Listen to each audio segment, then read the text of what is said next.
तो दोस्तों स्वागत है आपका हमारे YouTube channel Uttarakhand next exam में। मैं सागर धनी आपके पास फिर एक बार आपके पास मॉडल पेपर थर्ड लेके आया हूँ जो पशुधन प्रसार अधिकारी का है। और इस पेपर में जितने भी आपके पास क्वेश्चन आ रहे हैं लगभग इसी टाइप में सारे आपको आगे देखने को मिलेंगे। बेसिक क्वेश्चन रहेंगे, ज़्यादा टफ नहीं रहेंगे। मैंने पहले भी कहा है जीएस टू मॉडरेट रहेगा, मॉडरेट टू टफ नहीं होने वाला है। इसलिए नहीं होने वाला है क्योंकि इसमें एजी वाले कैंडिडेट भी है और अपने एनिमल हस्बेंड्री वाले भी हैं और बायो वाले तो हैं ही हैं। तो ये जो है आपका लेवल इजी टू मॉडरेट रहने वाला है। कुछ क्वायरीज थी उनको मैं पहले क्लियर कर देता हूँ। सबसे पहले क्वायरी जो हमको मिली थी वो मिली थी कि क्या सर सिलेबस जो दिया है वो उसमें हमारे लिए या जो पशुधन प्रसार अधिकारी वाले हैं उनके लिए केमिस्ट्री आएगी या नहीं आएगी। तो मैं यहाँ पे बता दूँ कि केमिस्ट्री सबके लिए आएगी, केमिस्ट्री कॉमन है, ठीक, और बायो कॉमन है, एग्रीकल्चर कॉमन है, यानी सभी के सभी आपके पास कॉमन है। सभी के लिए सभी आएंगे, अर्थात जो भी वरीयता जो रखता है, जो भी क्वालिफ़िकेशन जिसकी है उनके लिए वही आएगा। कहने का मतलब है बायो वालों के लिए भी एक ही पेपर बनेगा, एग्री वालों के लिए भी एक ही पेपर बनेगा और अलग से केमिस्ट्री वालों के लिए भी एक ही पेपर बनेगा। सभी तीनों चारों पोस्टों के लिए केवल एक पेपर आएगा, उस सभी में आपके ये इंक्लूड होंगे। और जो आपका लगभग में भी 33.3% ईच सब्जेक्ट का वेटेज रह सकता है।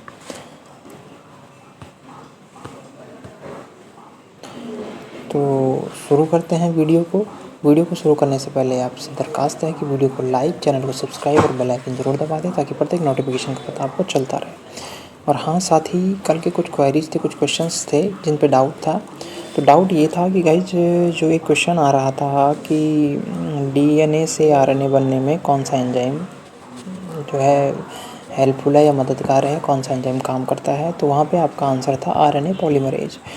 लेकिन यहाँ पे थोड़ा टाइपिंग में गलती हो गई, डीएनए टू डीएनए इंस्टेंट, यानी रेप्लिकेशन की बात कर रहे थे, ट्रांसक्रिप्शन की बात नहीं हो रही थी, लेकिन वो टाइपिंग में हुई तो उस हिसाब से पढ़ा गया। तो जहाँ हम रेप्लिकेशन की बात करें वहाँ पे आपका डीएनए पॉलीमरेज आएगा, जहाँ हम रेप्लिकेशन की बात करें वो आएगा आपका डीएनए पॉलीमरेज, और ट्रांसक्रिप्शन की बात करें तो आरएनए पॉलीमरेज, क्योंकि आरएनए का आरएनए सिंथेसाइज हो रहा है तो आरएनए पॉलीमरेज। जहाँ डीएनए सिंथेसाइज होगा डीएनए पॉलीमरेज। और ऐसे जहाँ आरएनए से डीएनए बनेगा वहाँ आपका रिवर्स ट्रांसक्रिप्टेज। तो ये कुछ थे। एक नेक्स्ट था कि सरबती सोनारा और सोना कल्याण किसकी किस्म है, तो वहाँ पे थोड़ा सा डाउट हो गया था। तो वो आपकी है गेहूं की किस्म, धान की न बोल करके गेहूं की किस्म है आपकी, ये दोनों की दोनों। गाइस एक नेक्स्ट क्वेरी थी जो कि अभी मैं देख पा रहा हूँ, जिसको एक थी कि आप पेपर को इंग्लिश में बनाइए। देखिए पेपर इंग्लिश में नहीं बनेगा, पेपर इसलिए इंग्लिश में नहीं बनेगा क्योंकि ये इस जो हमारे चैनल पे जुड़े हुए कैंडिडेट हैं वो लगभग 90% हिंदी मीडियम वाले हैं, और इनके उस वजह से हम नहीं बना सकते हैं पेपर को टोटली इंग्लिश में। हाँ, ये हो सकता है कि कुछ टर्म्स हम इंग्लिश के रख रहे हैं तो उससे काफ़ी हेल्प मिलेगी, टोटली इंग्लिश में नहीं बन पाएगा। आपके लिए आगे जब आप एग्ज़ाम में देखोगे तो आपके लिए बाइलिंगुअल पेपर आएगा, दोनों आपको मिलेंगे, आपको हिंदी में मिलेगा, इंग्लिश में मिलेगा, तो आप फिर वहाँ देख सकते हैं। तो गाइस शुरू करते हैं। पहला क्वेश्चन आपके पास, कुछ जीवाणु मृदा में रहते हैं तथा मृदा में उपस्थित नाइट्रेट्स को नाइट्राइट्स में बदलते हैं, तो पश्चात नाइट्रोजन को पर्यावरण में मुक्त कर देते हैं। ऑप्शन दिए हुए हैं denitrifying bacteria, nitrogen fixing bacteria, ammonifying bacteria और सैप्रोफाइटिक बैक्टीरिया। तो आपका राइट आंसर है डिनाइट्रीफाइंग बैक्टीरिया। ये बैक्टीरिया आपके पहले नाइट्रेट्स को नाइट्राइट्स में बदलते हैं और फिर इस नाइट्राइट्स को पर्यावरण में मुक्त कर देते हैं, फ्री नाइट्रोजन के रूप में मुक्त कर देते हैं। नेक्स्ट क्वेश्चन है, प्रोटोजोआ में कौन सी गतिशील अवस्था फीडिंग करने में मदद करती है, फीडिंग यानी कि उनके पोषण में मदद करती है। ऑप्शन है सीलिया, फ्लैजिला, स्यूडोपोडियम और टैक्टाइल्स। ठीक हो गया। तो यहाँ पे आपका राइट आंसर है स्यूडोपोडियम। जो स्टेज है ये जो गतिशील जो आपकी गति के लिए जो अवस्था है वो स्यूडोपोडियम आपका राइट आंसर होगा फीडिंग करने के लिए। नेक्स्ट क्वेश्चन है, एक कोशिकीय शैवाल डायटम और प्रोटोजोआ किस जगत से संबंधित है। ऑप्शन के तौर पे दे रखे हैं मोनेरा, प्रोटिस्टा, फंजाई और प्लांटी। तो यहाँ पे आपका राइट आंसर जो रहने वाला है वो है प्रोटिस्टा। यदि आप 5 किंगडम हाइपोथेसिस पढ़ते हैं और R.H. व्हिटेकर साहब के बारे में पढ़ेंगे वहाँ पे, तो उन्होंने आपके जो सवाल है, सवाल के रूप में आप समझ सकते हैं कि मेनली हमारा जो सवाल यूग्लिना वगैरह हैं और प्रोटोजोआ हैं, जितने भी आपके अमीबा वगैरह हैं, इन सब को उन्होंने प्रोटिस्टा में रखा है। नेक्स्ट बात करते हैं SO2 प्रदूषण का सूचकांक है। तो SO2 यानी सल्फर डाइऑक्साइड है और आपका एक एयर पॉल्यूशन का सबसे बड़ा क्या है, कॉज है, कारक है। तो इसके लिए एक सूचकांक जो है वो मेनली लाइकेन होते हैं, लाइकेन्स, जो कि इंडिकेटर, पॉल्यूशन इंडिकेटर का काम करता है, ठीक है ना। नेक्स्ट क्वेश्चन की ओर बढ़ते हैं। पेड़ की छाल पर उगने वाला लाइकेन कौन सा है? तो पेड़ की छाल पर उगने वाले लाइकेन में ऑप्शन दिए हुए हैं सेक्सिकोलस, कॉर्डिकोलस, लिग्नोकोलस और टेरिकोलस। तो आपका राइट आंसर है कॉर्डिकोलस, आपके पेड़ की छाल पर उगता है। बाकी आप देख लेना कि चट्टानों पर कौन उगता है ना। तो इस प्रकार से इसमें आते हैं क्वेश्चन। और मोस्ट इम्पॉर्टेंट है, ब्रायोफाइट्स को पादप जगत का उभयचर क्यों कहा जाता है? तो ऑप्शन है आपके पास, उसके निषेचन की अवस्था में जल की आवश्यकता होती है, उसके जननांग वो कोशिका जैकेटेड होते हैं, उसमें ट्रैकिड्स मिलते हैं, या सभी। तो आपका इसमें जो ऑप्शन है ए वाला ज़्यादातर आपका, कि भाई निषेचन अवस्था जो होंगे जल की आवश्यकता पड़ेगी। इसीलिए क्योंकि देखो होता तो आपको ब्रायोफाइट्स कहाँ है, नमगीली छायादार स्थानों पर ब्रायोफाइट्स होंगे, लेकिन निषेचन के लिए ज़्यादातर आपका वाटर के जो सहायता से पड़ती है। स्पंज में कैनाल सिस्टम का सही क्रम है साइकन टू एस्कन और फिर ल्यूकोन है, या एस्कन साइकन ल्यूकोन है, या साइकन ल्यूकोन एस्कन है। तो आपका राइट आंसर है एस्कन साइकन ल्यूकोन, ये वाला ऑप्शन। ये दोनों ही बल्कि ये सिमिलर हैं, दोनों ही साथ हैं। तो आपका ऑप्शन एस्कन, फिर साइकन, फिर ल्यूकोन, इस क्रम में होगा। नेक्स्ट है काउपॉक्स किसने खोजा? तो सबसे पहले काउपॉक्स की जो खोज की थी वो हमारे एडवर्ड जेनर साहब ने की थी। नेक्स्ट क्वेश्चन है मत्स्य पालन कहलाता है। तो मत्स्य पालन क्या कहलाता है? तो मत्स्य पालन आपका ऑप्शन है एपीकल्चर, सेरीकल्चर, पिसीकल्चर और मोरिकल्चर। तो राइट आंसर आपका पिसीकल्चर। और गाइज आप एक क्वेश्चन यहाँ पे बताएंगे कि मोरिकल्चर क्या कहलाता है? मोरिकल्चर, ठीक है ना, मोरिकल्चर किसका पालन करना कहलाएगा? नेक्स्ट क्वेश्चन है चिटगांव जो है वो किसकी नस्ल है? ऑप्शन में है कॉल की, फिश की, काव की या बीस की। तो राइट आंसर है कॉल की। नेक्स्ट क्वेश्चन है एपिस डोर्साटा को आमतौर पर कहते हैं। तो एपिस डोर्साटा को आमतौर पर क्या कहा जाता है? एपिस डोर्साटा को, तो आपका राइट आंसर है एपिस डोर्साटा जो होती है वो रॉक बी के नाम से जानी जाती है, यानी कि चट्टानों पर रहने वाली मधुमक्खी। और ये लार्जेस्ट बी भी है। एक क्वेश्चन आया था इससे पहले, तो लार्जेस्ट बी यही होती है, बड़ी मधुमक्खी होती है। सिल्क में पाए जाने वाला प्रोटीन कौन सा है? तो सिल्क में पाए जाने वाला जो प्रोटीन है, ऑप्शन है फाइब्रोन या कैसीन या सेरटिन और बोथ ए एंड सी। तो इसका राइट आंसर है ऑप्शन नंबर सी, सेरिकिन नाम का प्रोटीन जो है वो रेशम में पाया जाता है। नेक्स्ट क्वेश्चन है कॉमर्शियल सिल्क किससे प्राप्त किया जाता है? तो कॉमर्शियल सिल्क ऑप्शन है कोकून प्यूपा से, कैटरपिलर से, एडल्ट मोथ से या फिर एग और एडल्ट मोथ से। तो आपका राइट आंसर है कोकून प्यूपा से प्राप्त किया जाता है आपका सिल्क। इनका कंपोजिशन भी पूछ सकता है कि जैसे भाई अभी पूछा गया था कि शहद का क्या कंपोजिशन है, या शहद के कंपोजिशन में वाटर की कितनी मात्रा होती है ना, शुगर की या जो सुक्रोज है उसकी कितनी मात्रा होगी। तो इस प्रकार से क्वेश्चन पूछे जा सकते हैं इसमें। निम्न में से बतख की एक विदेशी नस्ल कौन सी है? तो जो इसका राइट आंसर है मैं बता दूँ आपको, तो एलिसबरी जो है वो आपकी विदेशी नस्ल है। नेक्स्ट क्वेश्चन है वैक्सीन शब्द किसने खोजा था? तो देखिए जब काउपॉक्स की खोजी तो उसी समय जो है वैक्सीन शब्द खोजा गया था लगभग में। तो जेनर साहब ने आपका वैक्सीन शब्द खोजा था। नेक्स्ट है इंटरफेरॉन क्या है? तो इंटरफेरॉन आपका ऑप्शन है antibacterial drug, antiviral drug, antibiotic drugs और इम्यूनोसप्रेसिव ड्रग्स। तो आपका राइट आंसर है एंटीवायरल ड्रग्स। ये विषाणु के प्रति जब ये कोशिका किसी विषाणु को ग्रसित कर देती है तो उसके पश्चात ग्रसित जो कोशिका है या संक्रमित जो कोशिका है वो सिक्रेट करता है इंटरफेरॉन नाम का ड्रग का, ठीक है, इंटरफेरॉन का सिक्रेशन करता है। नेक्स्ट क्वेश्चन है किसानों के अनुसार 50% अधिक चावल उत्पादन, चावल की बात कर रहे हैं, तो इसके लिए जैविक खाद कौन सी होती है? तो ऑप्शन है mycorrhiza, cyanobacteria, legume rhizobium symbiosis और एजोला पिन्नेटा। तो आपका राइट आंसर है Azolla, option number B. Next question है निम्न में से चावल की कौन सी किस्म सेमी ड्वार्फ है? एग्रीकल्चर वाले ज़रूर इसका आंसर आप लोग बताएं कि सेमी ड्वार्फ किस्म कौन सी है ना। तो ऑप्शन है यहाँ पे ए नोरेंटेन, बी जया, सी रत्ना और बी लास्ट ऑप्शन है बोथ ए एंड सी। तो ऑप्शन सी है इसका आंसर। एक बार एग्रीकल्चर वाले ज़रूर अपने मत रखिए ये ऑप्शन सी है या फिर कोई और है। नेक्स्ट क्वेश्चन है भारत में हरित क्रांति का काल रहा है नॉर्मल बोरलॉग, जिनको जनक माना जाता है भारत में मतलब विश्व में हरित क्रांति का नॉर्मल बोरलॉग है आई थिंक। तो इसका जो एक स्वर्णिम काल जिसे माना जाता है वो कौन सा रहा है? तो होपफुली ये आपका राइट आंसर है 1960 टू 1970। नेक्स्ट क्वेश्चन आलू की किस्म है, तो आलू की किस्म क्या है? टेट्राप्लाइड यानी चतुर्गुणित, द्विगुणित, त्रिगुणित या फिर एलोप्लोइडिस। तो एलोप्लोइडिस नहीं है, बल्कि आपका जो राइट आंसर है वो आपका है त्रिगुणित। त्रिगुणित जो किस्म होगी वो आलू की किस्म त्रिगुणित होगी, ठीक है ना।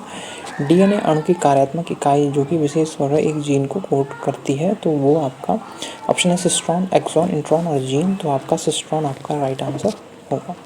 नेक्स्ट है डीएनए में ए इक्वल टू यानी adenine equal to thymine and guanine equal to cytosine होता है, तो इसमें संबंध स्थापित है। तो क्या संबंध स्थापित, किसने किया था इसका संबंध स्थापित?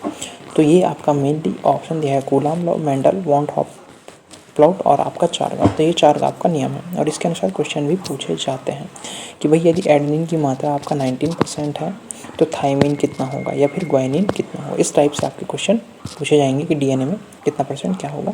तो ये आपका चारगाव का रूल है। नेक्स्ट क्वेश्चन है पटाव सिंड्रोम, यहाँ थोड़ा सा टाइपिंग में गलती हो गई। पटाव सिंड्रोम किसके कारण होता है? तो देखिए मैं पहले बता दूं, ये जो सिंड्रोम है, ये जो सिंड्रोम दिया है ये आपका ऑटोसोमल क्रोमोसोम पे होगा और मेनली ये 13 ट्राइसोमिक होगा, यानी 13वीं ट्राइसोमिक। 13वां जो पेयर होगा उसमें 2 न बल्कि 3 क्रोमोसोम्स आपको देखने को मिलेंगे, तो वो 13 ट्राइसोमिक कहलाएगा। तो 13वें पे जब 13वां गुणसूत्र क्या हो जाता है? त्रिगुणित हो जाता है ना, इसका मतलब यही होगा।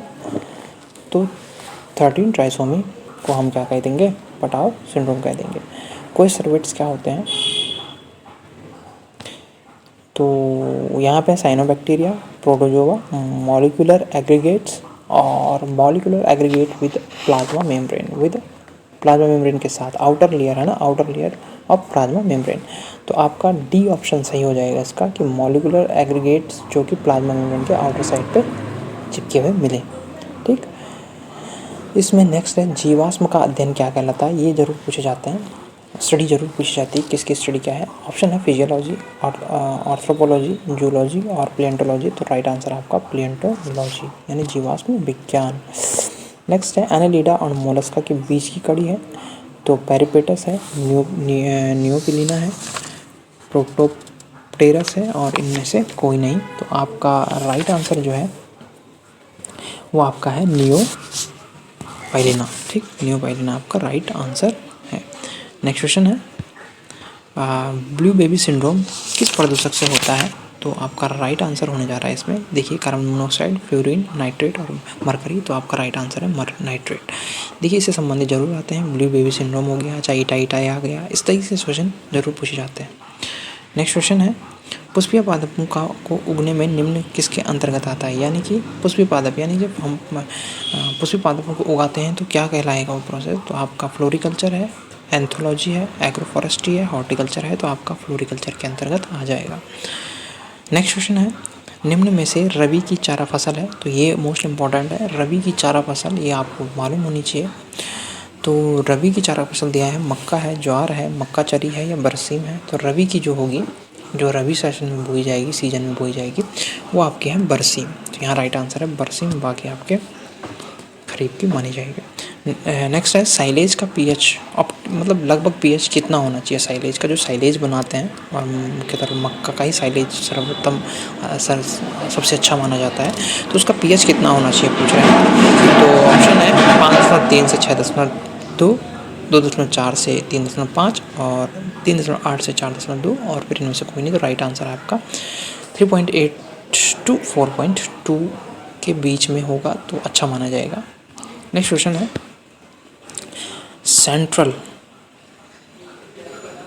Central sugarcane breeding research institute कहाँ स्थित है। ये इंपॉर्टेंट क्वेश्चन है कि ये जो ब्रीडिंग रिसर्च इंस्टीट्यूट है ये कहाँ स्थित है। तो सेंट्रल शुगर ब्रीडिंग जो ये है आपका सिचुएटेड है कोयम्बटूर में।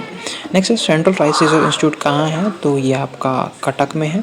गाइस इस टाइप के क्वेश्चन जरूर पढ़ लेना। पोल्ट्री बर्ड में कॉक्सीडियोसिस किससे होता है, तो पोल्ट्री बर्ड्स में कॉक्सीडियोसिस होता है प्रोटोजोआ से, प्रोटोजोवल डिजीज़ है और कॉक्सीडिया मेरिया नाम का प्रोटोजोआ जो है इसमें इन्फेक्शन के लिए उत्तरदायी होता है। नेक्स्ट क्वेश्चन है डार्विन फिंचेस थे वो क्या प्रदर्शित करते हैं, तो मॉर्फोलॉजिकल वेरिएशन या जियोग्राफिकल आइसोलेशन, क्लाइमेटिक वेरिएशन या रिप्रोडक्टिव वेरिएशन। तो आपका राइट आंसर है जियोग्राफिकल आइसोलेशन ये प्रदर्शित करते हैं। तंबाकू किसकी सूखी पत्तियों से प्राप्त किया जाता है, तो तंबाकू निकोटियाना ऑप्शन है, निकोटियाना टोबेकम, फिर वही है आपका निकोटियाना अरुस्टिका, फिर एट्रोपा बेलेडाना या बोथ ए एंड बी। तो राइट आंसर है बोथ ए एंड बी। ये गाइस एन समझ के चलना है, इसको एम नहीं है। नेक्स्ट क्वेश्चन है अंगोरा ऊन प्राप्त की जाती है, तो अंगोरा ऊन किससे प्राप्त की जाएगी, सीप से, रैबिट से, कैमल से, याक से। तो देखिए अंगोरा जो ऊन प्राप्त होती है हमें रैबिट से प्राप्त होती है, खरगोश से। ठीक हो गया। और ऐसे आता है अंगोरा नस्ल किसकी है, तो फिर वो अलग है। ठीक, यहाँ पे पूछा गया है अंगोरा ऊन, तो ऊन है रैबिट से। नेक्स्ट क्वेश्चन की ओर बढ़ते हैं। पंतवाड़ी जो एक नस्ल है, पंतवाड़ी ये किसकी नस्ल है, तो ऑप्शन है गोट, शिप, काव, पोल्ट्री। तो जो पंतवाड़ी नस्ल है ये मेनली हमारी शिप की है। जलीय फर्न जो सबसे अच्छा जैविक खाद है, तो सेल्विना, एजोला, मार्सिला और टेरिडियम। तो राइट आंसर है आपका एजोला। एजोला एक जलीय फर्न भी है और सबसे अच्छा जैविक खाद का उदाहरण है। कान्हा नेशनल पार्क कहाँ स्थित है, ऑप्शन है उत्तर प्रदेश, असम, मध्य प्रदेश और कर्नाटक। तो राइट आंसर आपका मध्य प्रदेश में आपका स्थित है Kanha national park. Next question की ओर बढ़ते हैं। जैव विविधता अधिनियम कब पारित हुआ, तो जैव विविधता अधिनियम पारित हुआ, ऑप्शन दे रखे हैं यहाँ पे 1996 में, 92 में, 2002 में और 2000 में। तो यहाँ राइट आंसर है आपका 2002 में जैव विविधता अधिनियम पारित हुआ। एक्ट को जो इम्प्लीमेंट किया गया वो 2002 में किया गया। तो होपफुली आपकी समझ में आएगी। कोई भी क्वेरीज हो आप कमेंट कर सकते हैं गाइज। हम ज़्यादा से ज़्यादा आपके पास अच्छे से अच्छे क्वेश्चन लाने की कोशिश करते हैं और कुछ डाउटफुल क्वेश्चन होते हैं तो आप भी ज़रूर वहाँ पे आंसर दीजिए कि इसका आंसर सर ये होगा या ये होगा। और कुछ आप में से कुछ कह रहे थे कि हमें ई बुक्स प्रोवाइड करवा दीजिए, तो आप ई बुक्स के लिए टेलीग्राम पे हमारे चैनल को सब्सक्राइब करें, जो कि आपके उत्तराखंड नेक्स्ट एग्ज़ाम के नाम से टेलीग्राम पे चैनल है, उसे ज़रूर सब्सक्राइब करें और उसके ज़रिए आपको ई बुक भी प्रोवाइड करा दी जाएगी। तो होपफुली आपको ये वीडियो पसंद आई होगी। Okay guys, thank you, have a nice day.